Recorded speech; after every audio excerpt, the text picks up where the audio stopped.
você que está estudando a Gênese comigo. Vamos para mais um estudo.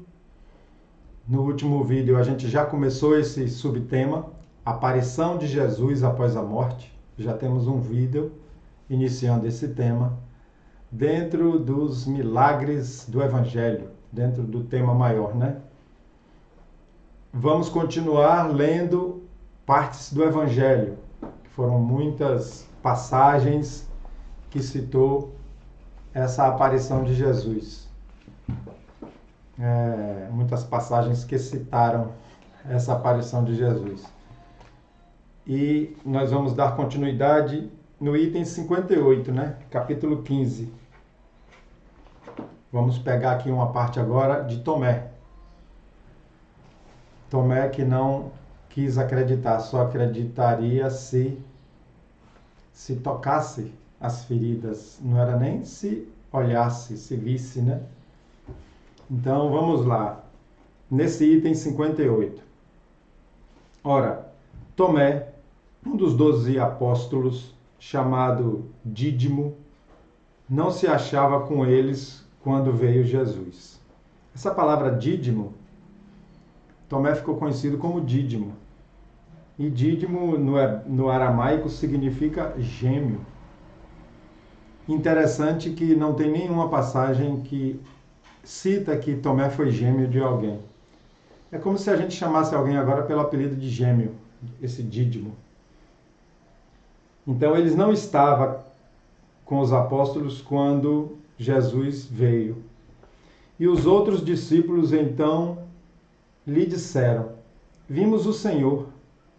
Ele, porém, lhes disse: se eu não vir nas suas mãos as marcas dos cravos que as atravessam, e não puser o dedo no buraco feito pelos cravos, e minha mão no rasgão do seu lado, não acreditarei absolutamente. Então, Tomé é famoso por essas falas, né? Aí umas figuras representativas dele tocando as feridas e nós vamos entender como isso era possível.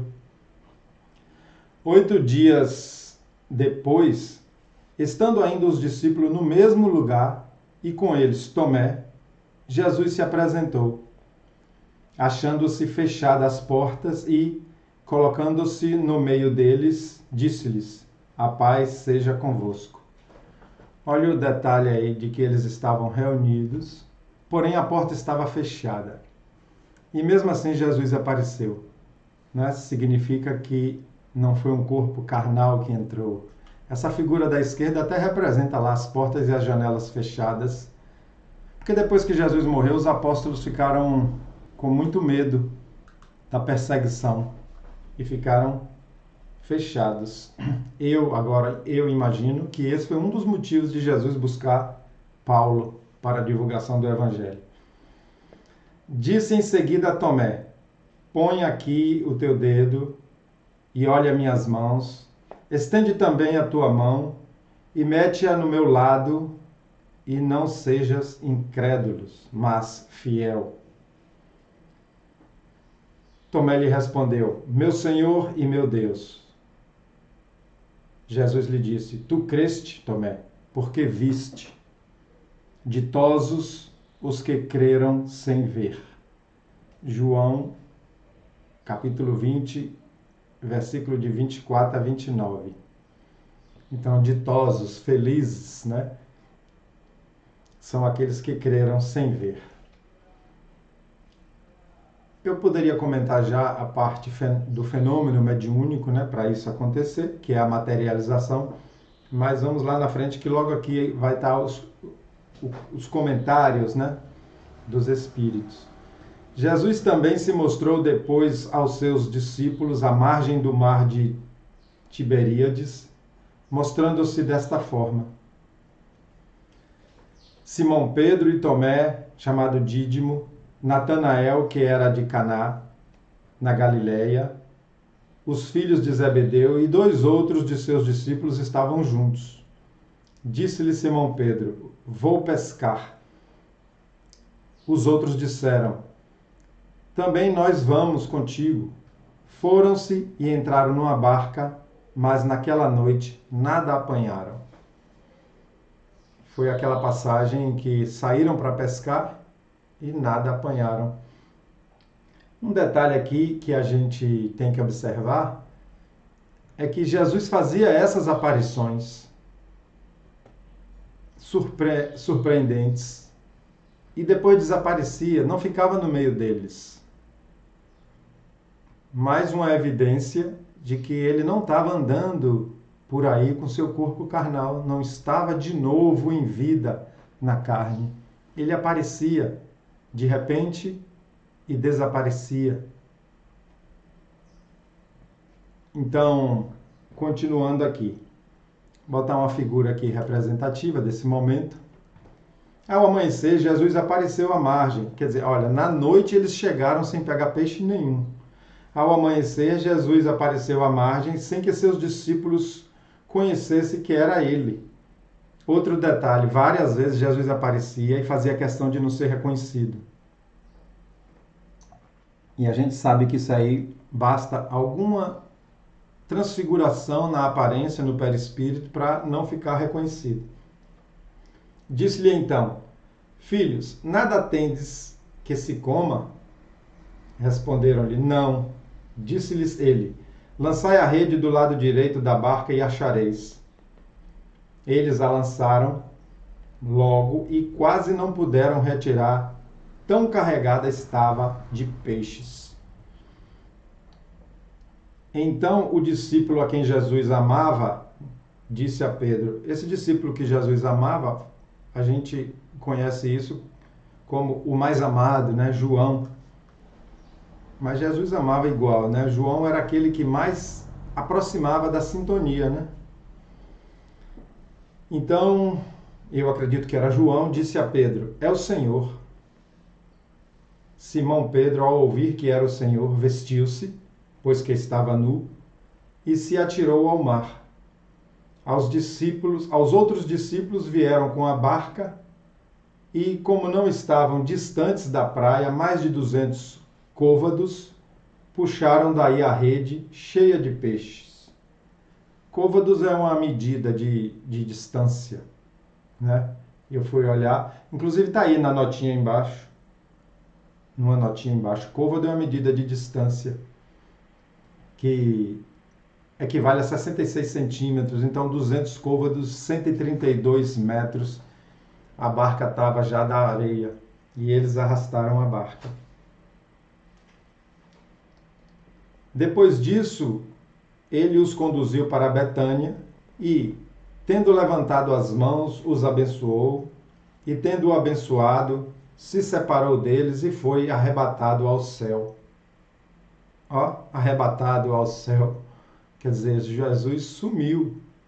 Seu perispírito parou de ser visto naquele momento, né? Outra evidência. Quanto a eles, depois de terem adorado, voltaram para Jerusalém cheios de alegria. Estavam constantemente no templo, louvando e bendizendo a Deus. Amém.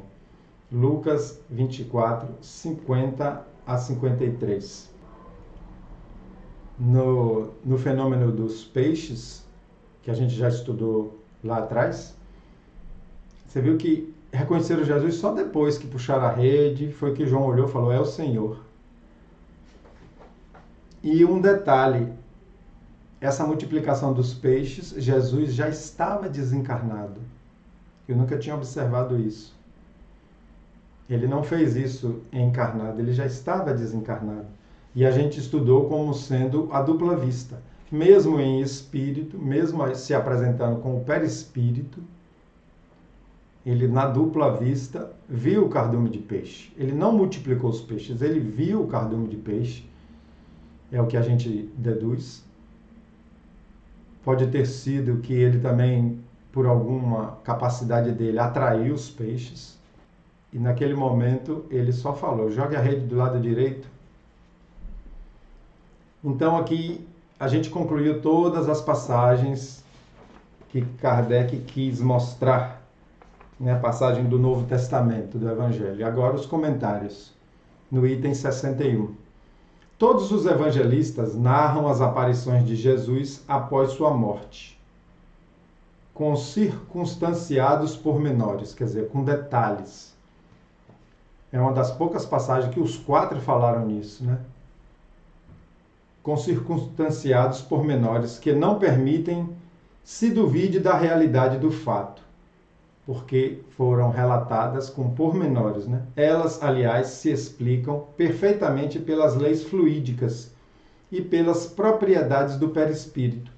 E nada de anômalo, quer dizer, de anormal, de sobrenatural, apresentam em face dos fenômenos do mesmo gênero, cuja história antiga e contemporânea oferece numerosos exemplos, sem lhes faltar sequer a tangibilidade. Então aqui está querendo dizer assim, que essas coisas que citaram aí nas aparições de Jesus são coisas que já aconteceram e continuam acontecendo, porque são fenômenos mediúnicos. E nós que trabalhamos em casa espírita, nós que conhecemos as reuniões mediúnicas, nós que estudamos até a história de Chico Xavier e de outros, Eurípides Barçanufo e etc., Dr. Bezerra de Menezes, a gente sabe que esses fenômenos aconteciam e acontecem, não foi só com Jesus. Tanto que ele mesmo disse, qualquer um de vós pode fazer o que eu faço, e até mais. Quando Jesus disse isso, eu entendo que ele colocou como natural tudo que ele fazia. E era apenas uma questão de maturidade espiritual, de evolução espiritual, para dominar os fluidos, para dominar o conhecimento desses fenômenos mediúnicos, para conseguir fazer. É como se um médico respeitado e competente chegasse para um jovem estudante e dissesse: você pode fazer o que eu faço, e até mais. Se notarmos as circunstâncias em que se deram as suas diversas aparições, nele reconheceremos em tais ocasiões todos os caracteres de um ser fluídico, nele, em Jesus, que ali ele estava com o perispírito, né? Um ser fluídico. Aparece inopinadamente e do mesmo modo desaparece. Inopinadamente é subitamente, de repente, de surpresa, né? Então aparece de surpresa e desaparece, como aquela passagem que falaram que ele tinha sido arrebatado. Uns o veem, outros não, sob aparências que não o tornam reconhecível nem sequer a seus discípulos. Aí ele muda a aparência quando precisa, quando quer, quando não quer ser notado logo de imediato. Mostra-se em recintos fechados, como foi essa última, onde um corpo carnal não poderia penetrar. Essa última aí que a gente mostrou, na figura só representativa, mas que na leitura falou que as portas estavam fechadas. Sua própria linguagem carece de vivacidade, da de um ser corpóreo. Fala em tom breve e sentencioso, peculiar aos espíritos que se manifestam daquela maneira. Então fala pouco e dá logo o recado, né, para não ficar o tempo todo naquele fenômeno. Todas as suas atitudes, numa palavra, denotam alguma coisa que não é do mundo terreno.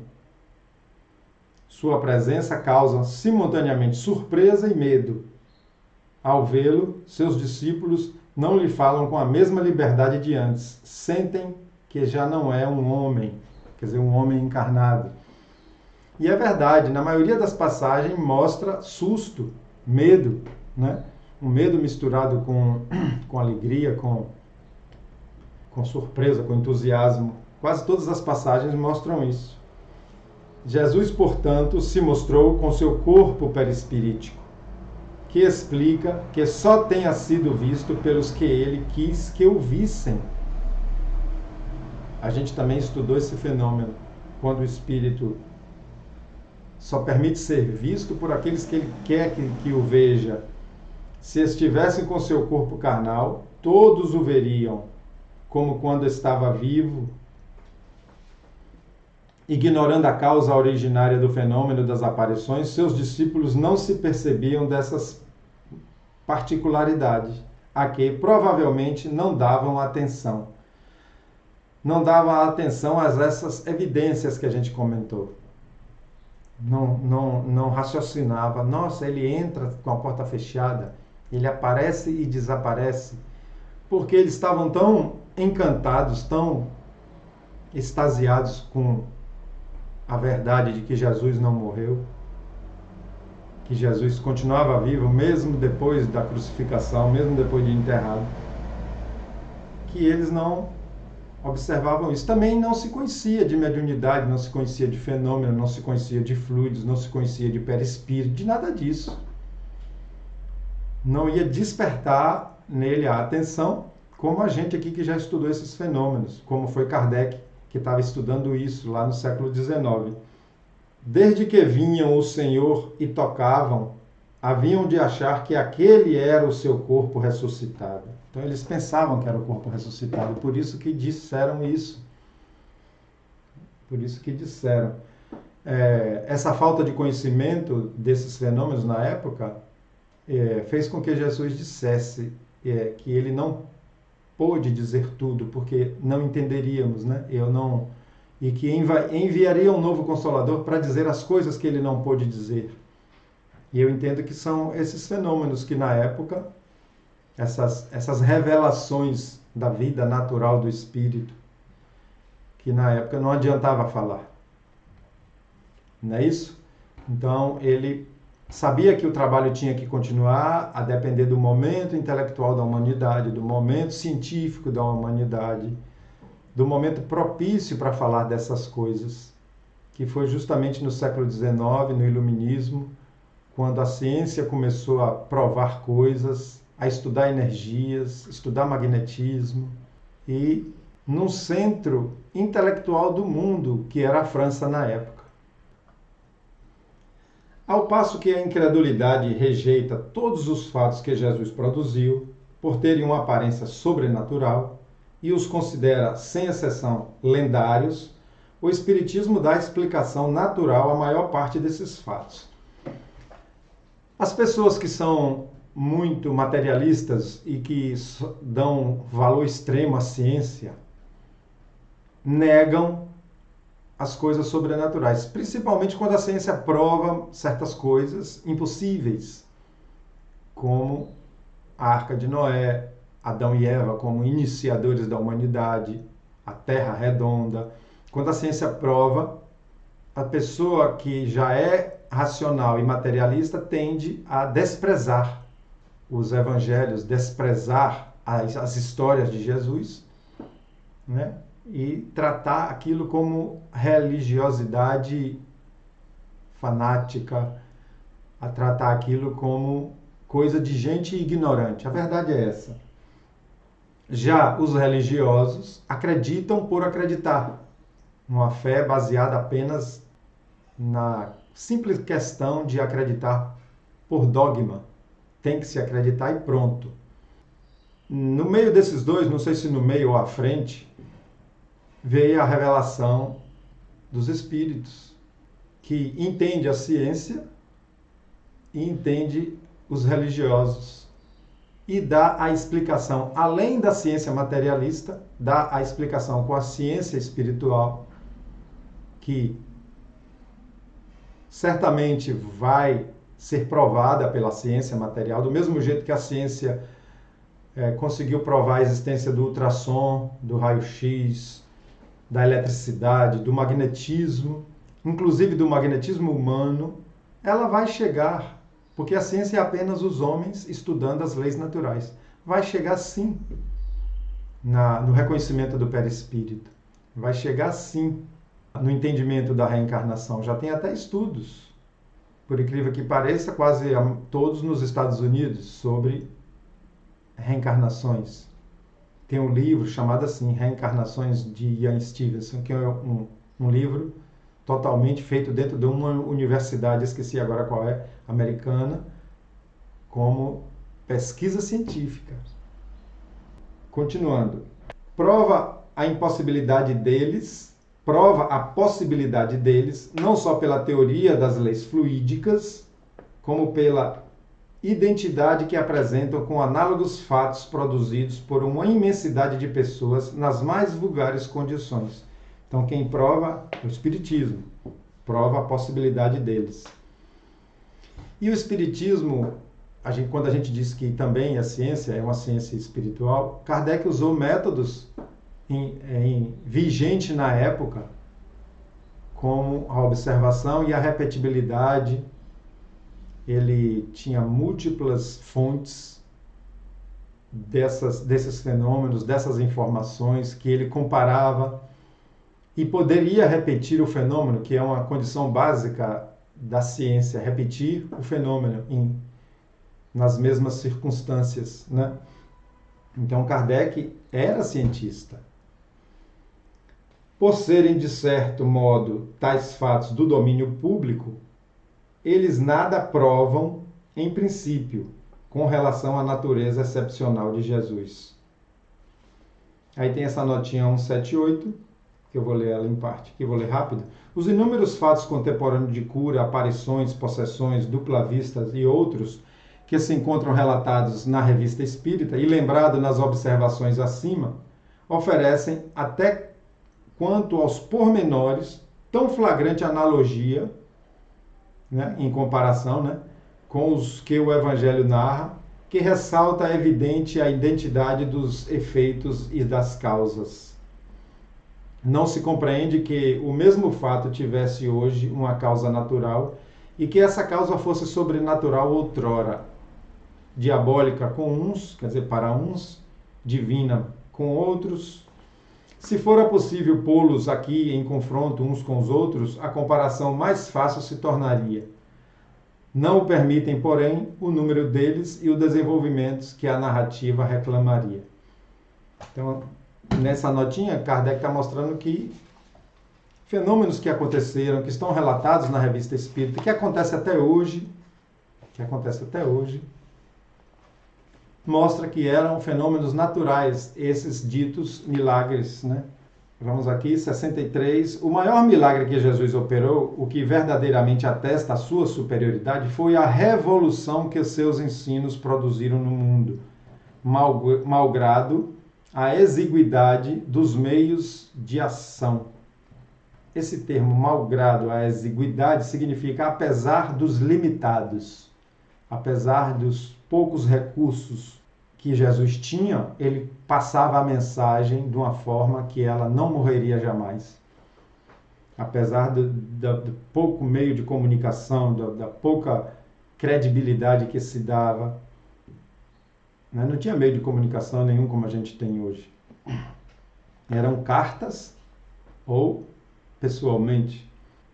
Com efeito, Jesus, obscuro, pobre, nascido na mais humilde condição, no seio de um povo pequenino, quase ignorado e sem preponderância política, artística ou literária, apenas durante 3 anos prega a sua doutrina. Quando fala que é obscuro, pobre, na verdade quer dizer que era desconhecido, né? Obscuro, ninguém conhecia, como se fosse hoje uma pessoa notável falando de algo. E pobre de recursos materiais, num lugar pequeno e com pouco tempo, ele fazer a revolução que fez. Em todo esse curto espaço de tempo, é desatendido e perseguido pelos concidadãos, vê-se obrigado a fugir para não ser lapidado, para não ser morto, maltratado, é traído por um de seus discípulos, renegado por outro, abandonado por todos no momento em que cai nas mãos dos seus inimigos. Então, olha só a condição que ele tinha para mostrar que realmente o amor é o caminho da felicidade. O amor é o caminho da solução dos problemas. Só fazia o bem, e isso não o punha ao abrigo da malevolência, que dos próprios serviços que ele prestava, tirava motivos para o acusar. Malevolência é crítica, insulto. Ele só fazia o bem, e mesmo assim era insultado, agredido, desmentido, não é? Mesmo só fazendo o bem. condenado ao suplício que só aos criminosos era infligido, morre ignorado do mundo, visto que a história daquela época nada diz a seu respeito. A história oficial, a história profissional, nada fala a seu respeito. E embaixo tem uma nota. Dele unicamente fala o historiador judeu Flávio Joséfo, que, aliás, diz bem pouca coisa. Um registro histórico de Flávio Joséfo sobre Jesus. Nada escreveu, entretanto, ajudado por alguns homens tão obscuros quanto ele. Sua palavra bastou para regenerar o mundo. Então, essa palavra obscuro, de novo, vem no sentido de ignorado, de não ter fama. Ele foi ajudado por homens assim. Sua doutrina matou o paganismo onipotente e se tornou facho da civilização, quer dizer, luz, se tornou luz. Tinha contra si tudo o que causa o malogro das obras dos homens. Malogro é fracasso, né? Ele tinha tudo contra ele que causa o fracasso das obras dos homens. Pouco recurso, pouca credibilidade, agressão, morreu como os criminosos. Razão porque dizemos que o triunfo alcançado pela sua doutrina foi o maior dos seus milagres, ao mesmo tempo que prova ser divina a sua missão. Se, em vez de princípios sociais e regeneradores, fundados sobre o futuro espiritual do homem, ele apenas houvesse legado à posteridade alguns fatos maravilhosos, talvez hoje mal o conhecessem de nome. Então, se ele deixasse, né? Legado é deixar como herança, deixar como obra. Se ele tivesse apenas deixado milagres fantásticos, né? Multiplicar peixe, transformar água em vinho, né? Que as pessoas se apegam a isso, curar leprosos, se ele tivesse deixado apenas isso, não seria lembrado. Ele é realmente lembrado pela mensagem de luz. A mensagem que mostrou que realmente ser bom para o próximo, amar o próximo, fazer o bem, contribuir para uma sociedade melhor, ser manso, né? não ser maledicente. Ele mostrou que essas coisas sim é que leva a gente à paz e à felicidade verdadeira, a felicidade em que ele chamou de paraíso na época. Um grande abraço, Jesus abençoe nossas famílias, nossos lares. Até o próximo.